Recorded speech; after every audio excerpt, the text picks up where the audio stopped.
दोस्तों, कल्पना कीजिए उस स्वर्णिम त्रेता युग को जब पृथ्वी पर धर्म की ज्योति चारों ओर फैली हुई थी। भगवान राम के समय से कुछ पहले की बात है। अरब की रेगिस्तानी भूमि जो आज मक्का के नाम से जानी जाती है, वहाँ तब मक्केश्वर नामक एक पवित्र नगर था। मक्का अर्थ है मोक्ष का द्वार और ईश्वर यानी परमात्मा। यहाँ स्वयंभू शिवलिंग की स्थापना स्वयं भगवान शिव ने की थी। कथा के अनुसार त्रेता युग में जब भगवान शिव कैलाश पर विराजमान थे, तब उन्हें एक दिव्य दर्शन हुआ। पृथ्वी के उस कोने में जहाँ रेगिस्तान की बालू में छिपे रहस्य थे, वहाँ के निवासियों की भक्ति इतनी गहरी थी कि स्वयं महादेव उनके बीच अवतरित होने को व्याकुल हो उठे। अरब के लोग उस समय संस्कृत भाषा में बात करते थे और उनकी पूजा पाठ भी वेदों से प्रेरित था। वे भगवान शिव को अलख निरंजन कहकर पुकारते थे, जो समय के साथ अल्लाह में बदल गया। अलख मतलब अज्ञेय, निरंजन मतलब निर्विकार। यही शिव का स्वरूप है। दिन में 5 बार वे शिव की आराधना करते थे। सुबह की पहली किरण के साथ, दोपहर की तपिश में, शाम की शीतलता में और रात की गहराई में।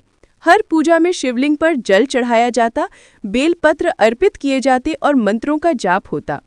ओम नमः शिवाय की ध्वनि रेगिस्तान को गूंजायमान कर देती। मक्केश्वर मंदिर वहां का केंद्र था, जहां स्वयंभू शिवलिंग चमकता था, जो पृथ्वी से खुद प्रकट हुआ था। इस लिंग में इतनी शक्ति थी कि जो भी सच्चे मन से दर्शन करता, उसे मोक्ष की प्राप्ति हो जाती। अब आते हैं उस घटना पर जब भगवान शिव स्वयं मक्का पहुंचे। कथा कहती है कि एक बार कैलाश पर मां पार्वती ने शिव से पूछा, हे नाथ, पृथ्वी पर आपके इतने भक्त हैं, लेकिन अरब की उस भूमि में जहाँ रेगिस्तान फैला है, वहाँ के लोग आपको कैसे पूजते हैं? शिव मुस्कुराए और बोले, देवी, भक्ति की कोई सीमा नहीं, चलो मैं तुम्हें दिखाता हूँ। और इसी बहाने शिव मक्केश्वर पहुँच गए। वहाँ पहुँचकर उन्होंने देखा कि लोग कितनी श्रद्धा से पूजा कर रहे हैं। शिव ने अपना रूप एक साधु का रखा और मंदिर में प्रवेश किया। लेकिन जैसे ही वे शिवलिंग के समक्ष पहुंचे, लिंग से एक दिव्य ज्योति निकली और शिव का सच्चा स्वरूप प्रकट हो गया। लोग आश्चर्यचकित हो गए और पूरे नगर में हर्षोल्लास छा गया। भगवान शिव ने वहां कई दिनों तक निवास किया, भक्तों को उपदेश दिए और मां पार्वती भी वहां आई। मां पार्वती का आगमन एक चमत्कार था। वे आकाश से उतरी और शिव से मिलकर बोली, हे प्रिय, यहाँ की भक्ति देखकर मेरा हृदय प्रसन्न हो गया। दोनों ने साथ में वहां के भक्तों को आशीर्वाद दिया और मंदिर में एक विशेष पूजा की, जहां गंगा जल स्वयं प्रकट हो गया। लेकिन दोस्तों, समय का चक्र कभी स्थिर नहीं रहता। जैसे जैसे त्रेता युग का अंत निकट आया, कलयुग की छाया फैलने लगी। मक्का वासियों में पहले तो भक्ति की लहर थी, लेकिन धीरे धीरे लोभ, क्रोध और अज्ञानता ने घर कर लिया। कुछ लोग शिव की पूजा को भूलकर सांसारिक सुखों में लिप्त हो गए। मंदिर के पुजारी भी प्रभावित हुए और वे शिवलिंग की शक्ति का दुरुपयोग करने लगे। एक दिन एक दुष्ट राजा, जो अरब के एक हिस्से पर शासन करता था, ने सुना कि मक्केश्वर शिवलिंग में अपार शक्ति है। वह लालची था और सोचा कि अगर वह इस लिंग को अपने कब्जे में कर ले तो दुनिया जीत सकता है। उसने अपनी सेना के साथ मक्का पर हमला कर दिया। भक्तों ने विरोध किया, लेकिन कलयुग की शुरुआत में उनकी शक्ति कम हो चुकी थी। भगवान शिव, जो कैलाश पर थे, को इसकी जानकारी हुई। वे जानते थे कि कलयुग में धर्म की रक्षा के लिए कुछ बलिदान जरूरी है। इसलिए उन्होंने स्वयं मक्का जाकर उस दुष्ट राजा का सामना करने का निर्णय लिया। लेकिन यहाँ एक बड़ा रहस्य है जो शिव ने खुद प्रकट किया। शिव मक्का पहुंचे और राजा के सामने खड़े हो गए। राजा ने उन्हें पहचाना नहीं और कैद करने का आदेश दे दिया। लेकिन शिव ने मुस्कुराते हुए कहा, हे राजन, तुम मुझे कैद नहीं कर सकते, क्योंकि मैं स्वयं कैद होना चाहता हूँ। राजा हंस पड़ा, लेकिन जैसे ही उसने शिव को स्पर्श किया, एक चमत्कार हुआ। शिव का शरीर शिवलिंग में समाहित हो गया और लिंग एक काले पत्थर के रूप में बदल गया, वही जो आज काबा में है, ऐसा कथा कहती है। अब सुनिए वह रहस्य जो शिव ने कैद होने से पहले भक्तों को बताया। शिव बोले, कलयुग में धर्म छिपा रहेगा, लोग मुझे अलग अलग नामों से पुकारेंगे, लेकिन मेरी शक्ति वही रहेगी। इस लिंग में मैं कैद होकर भी मुक्त रहूंगा, क्योंकि कलयुग के अंत में मैं फिर प्रकट होऊंगा। अलग निरंजन का नाम अल्लाह बनेगा, 5 समय की पूजा नमाज बनेगी, लेकिन सच्ची भक्ति वही होगी जो हृदय से निकले। तुम लोग अज्ञानता में पड़ोगे, लेकिन एक दिन सत्य उजागर होगा। भक्त रो पड़े, लेकिन शिव ने कहा, डरो मत, मैं यहाँ रहकर दुनिया की रक्षा करूंगा। दोस्तों, ये कथा अभी अधूरी है, लेकिन याद रखें, कोई भी कथा या कहानी को अधूरा नहीं छोड़ना चाहिए। इससे हमारे घर में दुख और क्लेश आते हैं।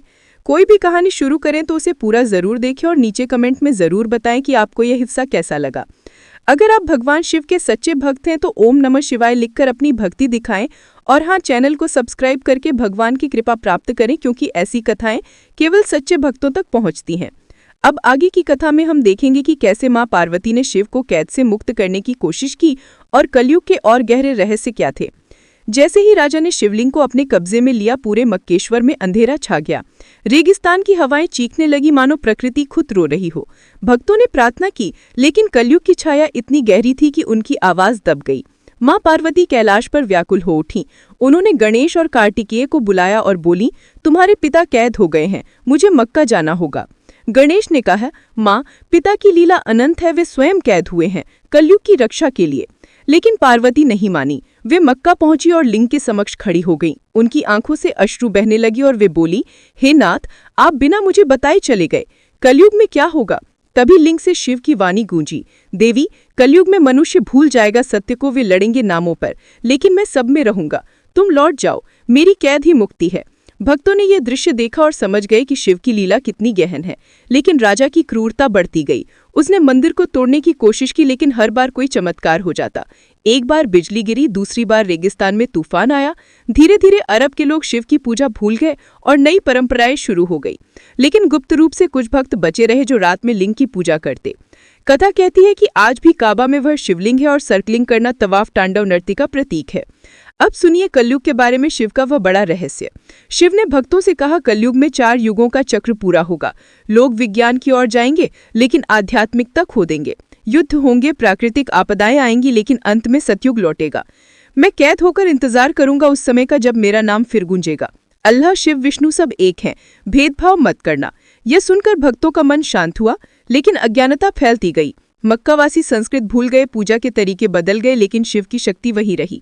त्रेता युग के अंत में मक्केश्वर नगर में अंधेरा छा गया था।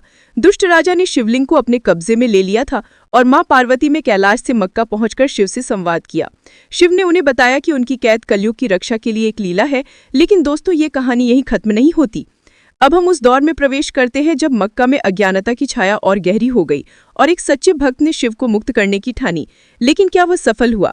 और शिव ने कलयुग के बारे में और क्या रहस्य बताया, आइए जानते हैं। मक्केश्वर में उस समय एक भक्त रहता था जिसका नाम था सूर्यवंशी। वह एक साधारण रेगिस्तानी कबीले का सरदार था, लेकिन उसकी भक्ति इतनी प्रबल थी कि वह रात में चुपके से शिवलिंग के पास जाकर पूजा करता था।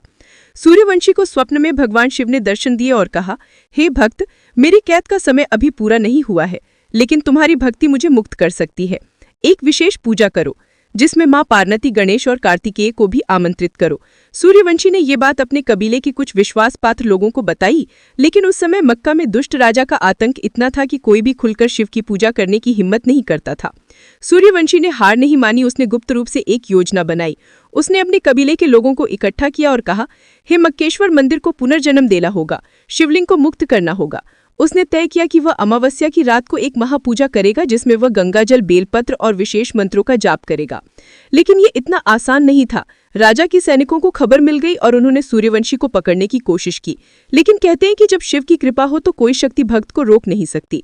रात के अंधेरे में रेगिस्तान की हवाओं के बीच सूर्यवंशी मंदिर पहुंच गया। वहां उसने देखा कि शिवलिंग पर अब धूल जमा हो चुकी थी और मंदिर की दीवारें टूटने लगी थी। उसका हृदय रो पड़ा। उसने शिवलिंग को साफ किया, जल चढ़ाया और मंत्र जाप शुरू किया, ओम नमः शिवाय, ओम नमः शिवाय। तभी एक चमत्कार हुआ। मंदिर में एक तेज प्रकाश फैला और मां पार्वती प्रकट हुई। उनके साथ गणेश और कार्तिकेय की थे। सूर्यवंशी ने उन्हें प्रणाम किया और कहा, मां, मैं महादेव को मुक्त करना चाहता हूँ। मां पार्वती मुस्कुराई और बोली, हे भक्त, शिव की कैद उनकी इच्छा है, लेकिन तुम्हारी भक्ति ने हमें यहाँ खींच लिया। सुनो, मैं तुम्हें एक रहस्य बताती हूँ। और फिर मां पार्वती ने वह रहस्य खोला जो कलयुग के लिए था। उन्होंने कहा, कलयुग में लोग मेरे प्रिय को अलग अलग नामों से पुकारेंगे। कोई उन्हें शिव कहेगा, कोई अल्लाह, कोई ईश्वर, लेकिन उनकी शक्ति एक ही रहेगी। यह लिंग जो अब काले पत्थर के रूप में है, दुनिया को एकजुट रखेगा। लोग इसे चूमेंगे, इसके चारों ओर चक्कर लगाएंगे और अनजाने में मेरे शिव की पूजा करेंगे। सूर्यवंशी ने पूछा, माँ, लेकिन अज्ञानता तो बढ़ रही है, लोग शिव को भूल रहे हैं। माँ पार्वती ने जवाब दिया, ये कलयुग का प्रभाव है, लेकिन हर युग में कुछ सच्चे भक्त होंगे जो सत्य को जीवित रखेंगे। तुम उनमें से एक हो। तुम्हारा कर्तव्य है कि इस कथा को फैलाओ ताकि लोग जाने कि शिव हर जगह हैं। तभी गणेश जी बोले, हे सूर्यवंशी, एक और रहस्य सुनो। कलयुग में एक समय आएगा जब लोग इस लिंग को फिर से शिव के रूप में पहचानेंगे। तब तक तुम्हें धैर्य रखना होगा। लेकिन दोस्तों, सूर्यवंशी की पूजा अधूरी रह गई क्योंकि उसी रात राजा की सेना ने मंदिर पर हमला कर दिया। सूर्यवंशी ने अपनी पूरी शक्ति से लिंग की रक्षा की, लेकिन वह घायल हो गया। मां पार्वती, गणेश और कार्तिकेय अंतर्धान हो गए, लेकिन जाने से पहले उन्होंने सूर्यवंशी को आशीर्वाद दिया कि उसकी आत्मा हमेशा शिव की सेवा में रहेगी। कहते हैं कि सूर्यवंशी की मृत्यु हो गई, लेकिन उसकी आत्मा आज भी मक्का में भटकती है, शिवलिंग की रक्षा करती है। अब मक्केश्वर में परिवर्तन और तेज हो गया। मंदिर पूरी तरह नष्ट हो गया और लोग शिव की पूजा भूल गए, लेकिन उस काले पत्थर में शिव की शक्ति आज भी मौजूद है। कथा कहती है कि जो लोग सच्चे मन से उस पत्थर को स्पर्श करते हैं, उन्हें शिव का आशीर्वाद मिलता है, भले ही वे उसे किसी और नाम से पुकारे। लेकिन दोस्तों, ये कथा अभी खत्म नहीं हुई है। एक और बड़ा रहस्य बाकी है जो शिव ने सूर्यवंशी को बताया था। वह रहस्य जो कलयुग के अंत से जुड़ा है। मक्केश्वर नगर में अब अंधेरा और गहरा हो चुका था। स्वयंभू शिवलिंग, जो कभी त्रेता युग में भक्तों के लिए मोक्ष का द्वार था, अब एक काले पत्थर के रूप में बदल चुका था। दुष्ट राजा की